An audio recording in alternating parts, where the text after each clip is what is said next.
সবাইকে স্বাগত জানাচ্ছি আমাদের ক্রিক ফ্রেঞ্জের নিয়মিত আয়োজনে। বিপিএল এর ঢাকার যে প্রথম পর্বটা ছিল, তারপর সিলেট পর্ব এবং চট্টগ্রাম পর্বটা শেষ হয়ে গেছে এবং শেষ মুহূর্তের যে পর্বটা ঢাকা পর্ব, যেখানে 14টা ম্যাচ হবে ফাইনাল সহ। তার আগে আবার 10টা ম্যাচ হবে, গ্রুপ পর্বে এখনো 10টা ম্যাচ বাকি আছে এবং এই মুহূর্তে কোন দলগুলো কোথায় দাঁড়িয়ে আছে, কার সম্ভাবনা কি, সমীকরণটা কি প্লে অফে যাওয়ার জন্য, সেই আলোচনাটা আমরা করব। এবং সেখানে আমরা একদম শুরু করতে চাই টেবিল টপার রংপুর রাইডার্সকে নিয়ে। তাদেরকে নিয়ে আসলে খুব বেশি কথা বলার জায়গা নেই, কারণ তারা প্রথম 8টা ম্যাচ জিতেই তারা সবার আগে প্লে অফ নিশ্চিত করে সেরা 4-এ জায়গা করে নেয়। কিন্তু লাস্ট যে ম্যাচটা ছিল দুর্বার রাজশাহীর বিপক্ষে, সেই ম্যাচটা তারা হেরে যায় এবং তাদের যে একটা জয়রথ ছিল, আপনি যদি হিসেব করেন গ্লোবাল সুপার লিগ থেকে বিপিএল পর্যন্ত, খুব সম্ভবত তারা টানা 11টা ম্যাচ জিতেছিল, তারপরে 12 নম্বর ম্যাচে এসে তারা হেরেছে। কিন্তু এখন তাদেরকে আসলে পয়েন্ট টেবিলে কোনো ইকুয়েশন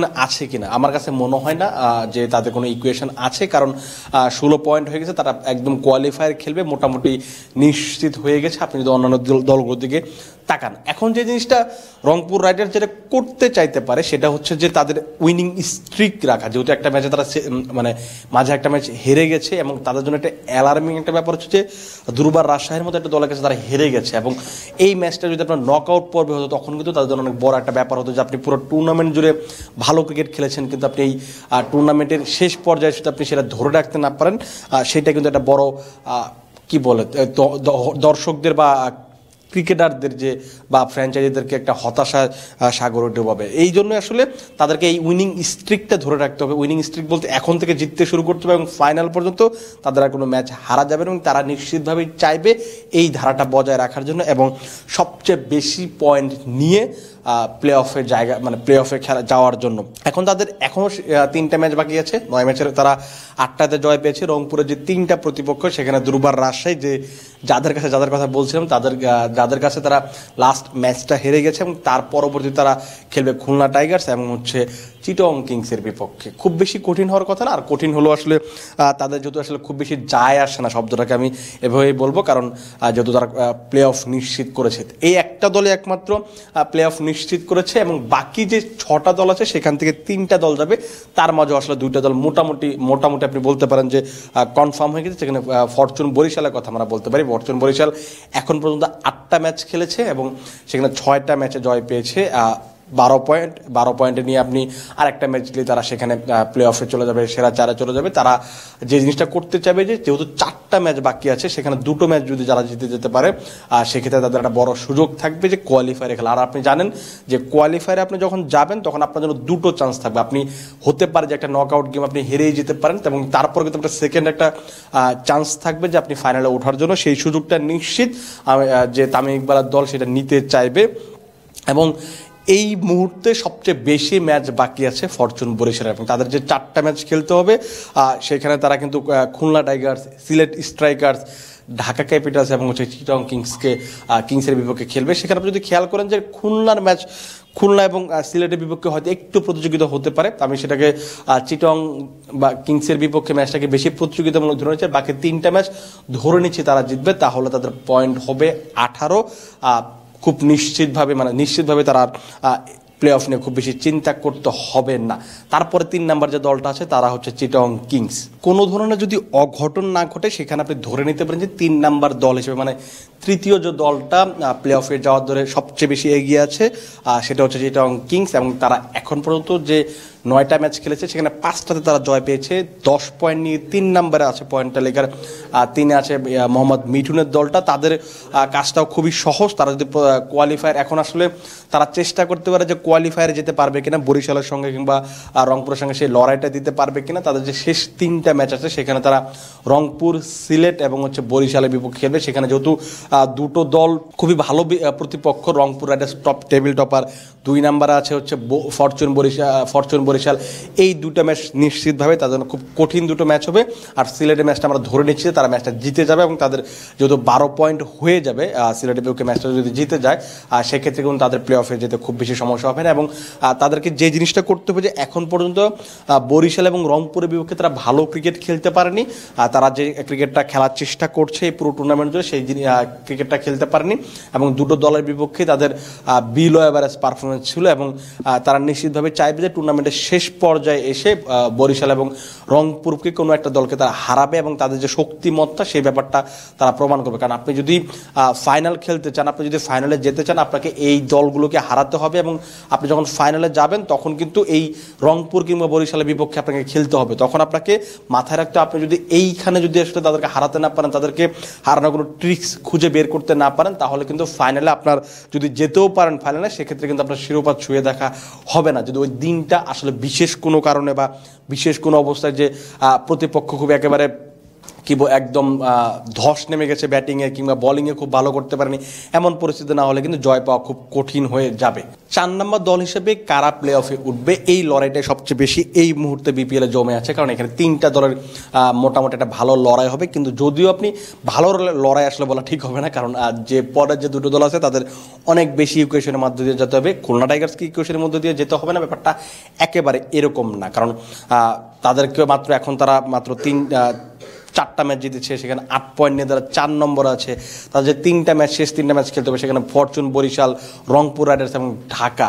এবং তারা যদি একেবারে কোনো নির্ভেজালভাবে যদি ধরুন আপনার প্লে অফে যেতে চায়, সেক্ষেত্রে 3টা দলকে হারাতে হবে। খুলনা যে এখনকার যে পরিস্থিতি, একটা ম্যাচ জিতে 2টো ম্যাচ হারে, এরকম যে পরিস্থিতিটা, এই পরিস্থিতির মাঝে আপনি রংপুর এবং ফরচুন, বরিশালকে হারানোটা একটু কঠিন হয়ে যাবে এবং তাদের শেষ ম্যাচটা খেলতে হবে ঢাকা ক্যাপিটালসের বিপক্ষে, যারা কিনা এই মুহূর্তে তারাও প্লে অফে যাওয়ার দৌড়ে আছে। কিন্তু জিনিসটা যেটা হবে যে আপনি যদি 3টা দলকে হারাতে পারেন সেক্ষেত্রে কিন্তু আপনার নিশ্চিত, কিন্তু যদি তারা 3টা দলকে হারাতে না পারে সেক্ষেত্রেও তাদের কিন্তু একটা বড় সুযোগ থাকবে, যেটা হচ্ছে যে আপনি যদি 2টো ম্যাচ জিতে যায় তখন কিন্তু তারা ঢাকা এবং দুবার রাজশাহীকে ছিটকে ফেলে দেবে, তখন তারা এই 2টা ম্যাচ জিতে যেতে পারবে। তারা যদি একটা ম্যাচও জিতে সেক্ষেত্রে কিন্তু তাদের একটা বড় যাওয়ার চান্স থাকবে, কারণ তাদের কিন্তু রান রেটে যদি আপনি হিসাব করেন তাদের রান রেটটা খুব সম্ভবত খুবই পজিটিভ, এই কারণে কিন্তু তাদের খুব বেশি সমস্যা হবে না। কিন্তু যে জিনিসটা করতে হবে, খুলনা যদি একটা ম্যাচ জিতে সেক্ষেত্রে তাদের পয়েন্ট হবে 10, এবং যেটা করতে হবে তাদেরকে এই প্রার্থনা করতে হবে, কামনা করতে হবে যে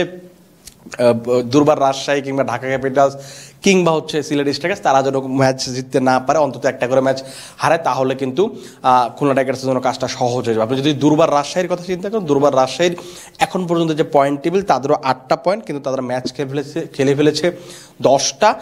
তাদের যদি 2টো ম্যাচ বাকি আছে, 2টো ম্যাচে 2টোই তাদেরকে জিততে হবে, এবং 2টো ম্যাচ যদি জিততে না পারে তাহলে কিন্তু আপনি ওই লড়াইটাতে থাকতে পারবেন না। কারণ হচ্ছে যে আপনি যদি 8 পয়েন্ট আছে আপনি যদি 2টো ম্যাচ জিততে পারেন সেক্ষেত্রে আপনি 12 পয়েন্ট হয়ে আপনি অটোমেটিক্যালি আপনার যাওয়ার একটা বড় চান্স থাকবে। সেই ক্ষেত্রে আবার যে জিনিসটা করতে হবে যে খুলনা যেন জিততে না পারে, সেই প্রার্থনাটা তাদেরকেও করতে হবে যে খুলনা যেন ম্যাচ হারে, সেই ব্যাপারটা তাদেরকে মাথায় রাখতে হবে। আপনি যদি সিলেট স্ট্রাইকার্সের হিসেবটা দেখেন, বা তার আগে আমরা যদি ঢাকা ক্যাপিটালসের কথা বলি, ঢাকা ক্যাপিটালসেরও কিন্তু চান্সটা খুবই কম। মানে আপনি যদি বাস্তবিক অর্থে চিন্তা করেন সেই সম্ভাবনাটা তুলনামূলক কম। কারণ হচ্ছে ঢাকা এখন পর্যন্ত 10টা ম্যাচ খেলেছে, যেখানে তাদের প্রথম 6টা ম্যাচে তারা কোনো ম্যাচ জিততে পারেনি।